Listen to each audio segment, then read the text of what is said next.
వాక్యం చెలవిస్తూ ఉంది. మనం ప్రతి పరిస్థితుల్లో భయపడిపోతూ ఉన్నామా? భయపడవద్దు.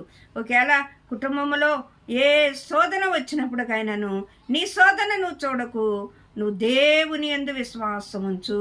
దేవుని కార్యాలు మనం చూడాలంటే విశ్వాసము లేని దేవునికి ఇష్టలుగా ఉండుట అసాధ్యం. నువ్వు విశ్వాసముగా ఉన్న వ్యక్తివైతే దేవుని చూస్తాం.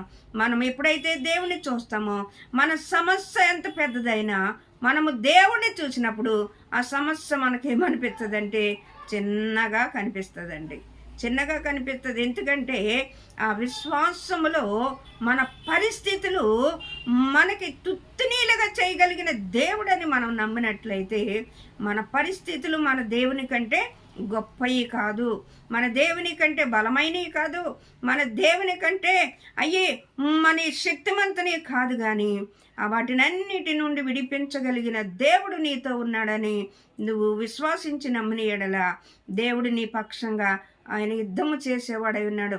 ఆయన నీ పక్షంగా మరి వచ్చి నీ పక్షంగా నీ చేయబట్టుకుని ఆయన నిన్ను నడిపించేవాడై ఉన్నాడు. దేవుడు అంటాడు కదా, మరి అనుదినము మన పక్షంగా పోరాడే దేవుడు, మన పక్షంగా అనుదినము మన భారాన్ని భరించే దేవుడు, అనుదినము నీ చెయ్యి పట్టుకుని నడిచే దేవుడు. ఏ పరిస్థితికి భయపడవద్దు, ఎందుకంటే నీతో ఉన్నవాడు బలవంతుడు, శక్తిమంతుడు, సూర్యుడు, వీరుడు.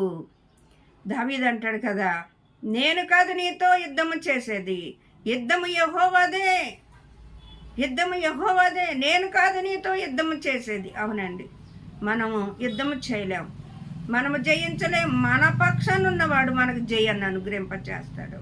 మనకు జయాన్ని అనుగ్రహింపచేసే దేవుణ్ణి మనం చూసినప్పుడు మన సమస్య, మన పరిస్థితులు, మన కష్టాలు, లేతే మనకున్న ప్రతి పరిస్థితుల నుండి విడిపించగలిగిన దేవుడు నాకున్నాడని నువ్వు నమ్మితే మన పరిస్థితులను మనం చూడొద్దు, పరిస్థితుల నుండి విడిపించగలిగిన దేవుణ్ణి మనము చూసేవారుగా ఉండాలి.